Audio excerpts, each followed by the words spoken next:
नमस्कार दोस्तों, स्वागत है आपका हमारी स्टॉक मार्केट की टेक्निकल एनालिसिस सीरीज़ के एपिसोड 9 में। तो जैसा कि मैं आशा करता हूं कि आपको हमारे पिछले 8 एपिसोड पसंद आए होंगे और उसमें आपकी ट्रेडिंग को कुछ ना कुछ फ़ायदा किया होगा और आपकी इन्वेस्टिंग को बेहतर बनाया होगा। तो जैसा कि आप सब लोग जानते हैं कि पिछले हफ्ते हमारी मार्केट काफ़ी करेक्ट हुई, उसने एक तरफा गिरावट की तरफ अपना रुझान बनाया है और टोटल में हमारी मार्केट 800-900 पॉइंट्स करेक्ट हुई है। इसके चलते बहुत लोगों को इससे टेंशन हो गई, बहुत लोगों को चिंता हो गई। मैंने बहुत सारे मैसेज मेरे पास आए हैं, बहुत सारे कमेंट्स भी आपके मेरी वीडियोस पे आए हैं जिसमें कि लोग काफ़ी घबरा गए हैं कि ये मार्केट इसी तरह से करेक्ट हुई तो बर्बाद हो जाएंगे। तो देखिए, ज़िंदगी में उतार चढ़ाव तो हम सब ने फेस करे हैं और ये एक ज़िंदगी का नियम ही है कि उतार चढ़ाव चलते रहते हैं। तो जैसा कि एक रात के बाद सवेरा होता है, उसी तरह गिरावट के बाद तेज़ी और तेज़ी के बाद गिरावट, ये स्टॉक मार्केट के बेसिक रूल हैं। तो अगर ये गिरावट आई है तो देखिए आने वाली तेज़ी पे कहीं ना कहीं संकेत करती है और जैसा कि मार्केट बढ़ रही थी तो उसका करेक्ट होना भी लाजमी था।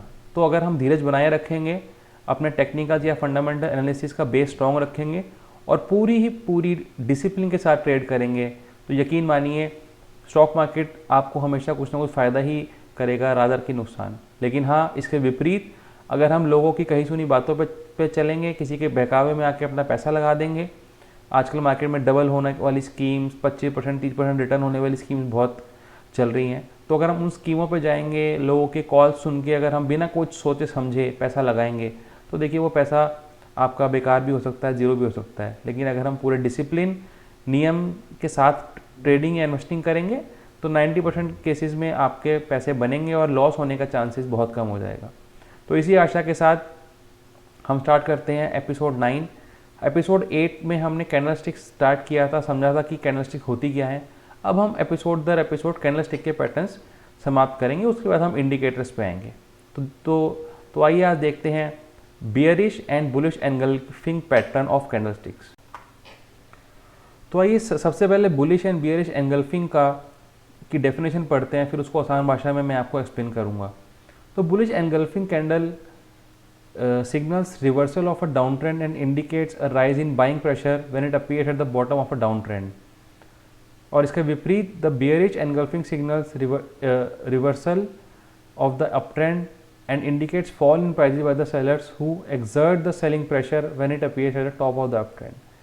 तो दोनों ही डेफिनेशन से हमें क्या क्या पॉइंट्स निकालने हैं। पहला पॉइंट्स ये है जिसमें रिवर्सल ऑफ डाउन ट्रेंड और रिवर्सल ऑफ अप ट्रेंड। इसका मतलब ये पैटर्न जब भी आएगा तो it is a reversal pattern.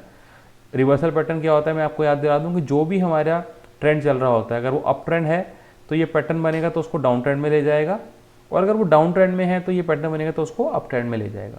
तो अगर एक हमारा शेयर का डाउन ट्रेंड चल रहा है और उसके बाद बुलिश एंगल्फिंग पैटर्न बनता है, इसका मतलब उसका डाउन ट्रेंड खत्म हो गया और अब इंक्रीज़ की बारी है। सिमिलरली अगर एक शेयर का का अप ट्रेंड चल रहा है और उसका बियरिश एंगल्फिंग पैटर्न बनता है, इसका मतलब उसका ट्रेंड वहाँ से रिवर्सल हो रहा है और वो अब डाउन ट्रेंड में जाएगा। तो इनका कॉमन फीचर ये है कि कैंडलस्टिक्स पैटर्न है और दूसरा ये दोनों ही रिवर्सल पैटर्न है, कॉन्टिन्यूइंग पैटर्न नहीं है। तो ये है जी bullish and bearish engulfing pattern. Hindi में समझें तो बुलिश पैटर्न तब बनता है जब एक रेड कैंडल को एक ग्रीन कैंडल एनगल्फ कर देती है। एनगल्फ मतलब उसको छुपा देती है पूरी तरह से, और उसका पीछे से जो ट्रेंड फॉलो हो रहा है वो डाउन ट्रेंड है। इसका मतलब बुलिश एनगल्फिंग पहचानने के लिए क्या क्या कंडीशंस हो गई। पहला कि उस शेयर का डाउन ट्रेंड होना चाहिए, दूसरा कि जो आज की कैंडल बनी है पिछली कैंडल रेड होनी चाहिए, ये कैंडल ग्रीन होनी चाहिए, एंड तीसरा ये ग्रीन कैंडल ने रेड कैंडल को पूरी तरह एनगल्फ कर दिया हो, मतलब कि छुपा दिया हो। आइए समझते हैं एक डायग्राम की मदद से। ये दो एंगल्फिंग पैटर्न है, बुलिश और बियरिश। तो देखिए जैसा कि मैंने बात की, तो ये जो बुलिश एंगल्फिंग पैटर्न है इससे पीछे इसका डाउन ट्रेंड होना चाहिए, इस तरह से कैंडल्स बनती आनी चाहिए, और फिर ये एक रेड कैंडल के बाद एक ग्रीन कैंडल बननी चाहिए जो कि इसको एनगल्फ कर दे। अगर आप इस कॉर्नर से देखेंगे तो इस कैंडल के बाद आपको ये कैंडल नहीं दिखेगी क्योंकि इस ग्रीन कैंडल ने इस रेड कैंडल को पूरी तरह से छुपा दिया है। जब ये पैटर्न आपको दिखता है तो इसे कहते हैं बुलिश एनगल्फिंग पैटर्न। और ऐसे में जब बुलिश एनगल्फिंग पैटर्न बनता है तो आपको इसके नेक्स्ट डे, मतलब नेक्स्ट डे जैसे ही ओपन होता है तब आपको परचेस करना पड़ता है। जब आप लोग इसको चार्ट को बार बार देखेंगे, आप लोग थोड़ा एक्सपर्ट हो जाएंगे। उसके बाद लोग क्या करते हैं, 3:15 और 3:30 में जब ये पैटर्न ऑलरेडी बन चुका होता है और हमें लगता है कि अब बहुत ज़्यादा मूवमेंट आने की उम्मीद नहीं है, या फिर इतना बड़ा पैटर्न कभी कभार बन जाता है कि अब कितनी भी मूवमेंट आए बट एनगल्फिंग पैटर्न तो बनेगा ही, तो आप उसको क्लोजिंग पे भी बाय कर सकते हैं। कभी कभार उसमें फ़ायदा हो जाता है कि सपोज बुलिश एनगल्फिंग पैटर्न बना, मैंने क्लोज पे खरीद लिया और अगले दिन सुबह सुबह वो शेयर 5% मतलब अपसाइड पे खुला, तो आपको वो फ़ायदा हो जाता है। एट टाइम्स नुकसान भी हो जाता है कि सपोज पैटर्न तो बना बट मैंने उसको अगर आज बाय कर लिया, तो जब मैं सुबह सुबह 2% वो करेक्ट हो गया तो मैं तब बाय करता, तो मैं बेनिफिट रहता। तो इस तरह से फ़ायदे नुकसान चलते रहते हैं और ये होता रहता है। इसमें आप नेक्स्ट डे पे बाय करेंगे और यहाँ से 5वीं जो कैंडल बनेगी आपकी, जो 5वीं कैंडल बनेगी उसमें आप इसको बेच देंगे। यहाँ पे आपको एग्जिट करना है और इस रेखा जो कि पिछली और ये जो 2 कैंडल की जो रेखा बनेगी, यहाँ पे आपको स्टॉप लॉस रखना है। तो ये था सर हमारा बुलिश एनगल्फिंग पैटर्न। इसके विपरीत बिल्कुल इसके अपोजिट जो पैटर्न है वो है बियरिश एनगल्फिंग पैटर्न। उसमें वही है कि ये हमारा जो ट्रेंड है ये इस तरह से अप ट्रेंड चल रहा होगा और एक ग्रीन कैंडल के बाद एक रेड कैंडल जो है वो बनेगी जो कि उससे बड़ी होगी एंड वो उसको पूरी तरह से एनगल्फ कर देगी, यानी कि छुपा देगी। तो ऐसा पैटर्न बनने के लिए आपको, जैसे मैंने कहा, इसके क्लोजिंग पे या फिर नेक्स्ट डे पे बाय करना होगा। उसका कभी फ़ायदा कभी नुकसान होता रहेगा और उसके बाद आपको इसके भी 5वीं कैंडल पे एग्जिट करना है और यहाँ पर ये जो लाइन है ये आपकी स्टॉप लॉस रखनी है। एट टाइम जो लोग थोड़े रिस्की इन्वेस्टर्स होते हैं, रिस्की ट्रेडर्स होते हैं, वो एट टाइम जो इसका ओपन होता है जो कि एनगल्फिंग कैंडल है, इस पे भी स्टॉप लॉस रख लेते हैं। तो डिपेंड करता है कि आपकी रिस्क एपेटाइट कितना है, आप कितना रिस्क ले सकते हैं। अगर आप थोड़ा बहुत ज़्यादा रिस्क ले सकते हैं तो आप यहाँ पर भी स्टॉप लॉस रख सकते हैं। देखिए, बड़ा स्टॉप लॉस रखने का फ़ायदा क्या होता है कि कभी कभार अगर मार्केट वॉलेटिलिटी ज़्यादा है और शेयर एकदम से सपोज अप डाउन हो रहा है, तो उसमें आपका वो रिस्क कवर हो जाता है और आपको नुकसान नहीं होता। तो ये केस टू केस डिपेंड करता है कि आपकी रिस्क एपेटाइट कितनी है। तो ये 2 पैटर्न हैं जो हमने आज करे हैं, bullish engulfing and bearish engulfing pattern. ये दोनों कैंडलस्टिक पैटर्न हैं, दोनों ही रिवर्सल पैटर्न हैं। दोनों ही केस में आपको 5वीं कैंडल पे एग्जिट करना है और जो दोनों ही जो कैंडल्स होती हैं, जो एनगल्फिंग कैंडल और जो उससे पहले वाली कैंडल होती है, उसका जो बॉटम होता है उस पर आपको स्टॉप लॉस रखना है, उसका जो क्लोज होता है।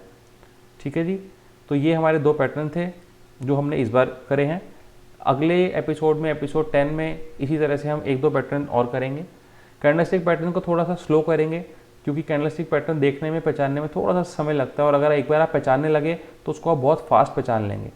तो इसलिए आप इसको मेरी आपसे रिक्वेस्ट है कि जो भी हमने पैटर्न पढ़ा है अभी तक, चाहे वो लाइन के हों चाहे इसको प्लीज़ आप चार्ट्स पे देखिए। आप टारगेट बनाइए कि मैं हर हफ्ते के 50 चार्ट देखूंगा, तभी आपको क्लियरली वो चीज़ फर्स्ट गो में दिखने लगेगी और आपको मज़ा आएगा। इसके बाद तो ये हमने आज के एपिसोड में 2 पैटर्न कर ली हैं जो कि कैंडलस्टिक पैटर्न है। हम इस वाले एपिसोड से एक नई सीरीज़, एक नया प्रैक्टिस स्टार्ट करेंगे कि कुछ इन्वेस्टमेंट पिक्स जो कि मेरे को लगते हैं only on the basis of जो अभी तक हमने पढ़ा है। इसमें कोई और स्टडी शामिल नहीं है, इसमें कोई फंडामेंटल्स इन्वॉल्व नहीं है, इसमें कोई ऑपरेटर न्यूज़ कुछ इन्वॉल्व नहीं है। ये purely on the basis of जो हमने पढ़ा है उसके बेसिस पे जो भी मेरे को लगेंगे कि इन्वेस्टमेंट पिक्स होनी चाहिए आने वाले इस हफ्ते की या आने वाले महीने की, वो मैं आपको इसमें दे दूंगा। आपसे रिक्वेस्ट है, आप एकदम ये पिक्स देखकर इसमें इन्वेस्ट करने के लिए ना कूदें कि इन्वेस्टमेंट पिक्स है, बट इसको इन्वेस्टमेंट से ज़्यादा स्टडी के लिए यूज़ कीजिए। इन शेयर्स को ट्रैक कीजिए स्टार्टिंग में, और अगर आपको लगे कि ये ट्रैक ठीक से हो पा रहे हैं और मैं इनसे मतलब जो भी आप सोच रहे हैं, जो भी आप प्रॉफिट का टारगेट बना रहे हैं वो हर बार हो रहा है या फिर 60-70% टाइम्स में हो रहा है, तो आप धीरे धीरे करके इन्वेस्टमेंट कर सकते हैं। बट एकदम से देखते ही उस पर इन्वेस्टमेंट के लिए ना कूदें और कृपया इसको धीरे धीरे स्टडी के लिए यूज़ करें। तो जो इसमें 2 शेयर्स हैं वो एक है NIACL, new India assurance company.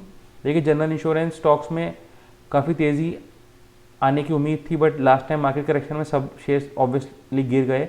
But new India assurance company stand out कर रहा है, ये नहीं गिरा है, इनफैक्ट ब्रेकआउट के बहुत करीब है।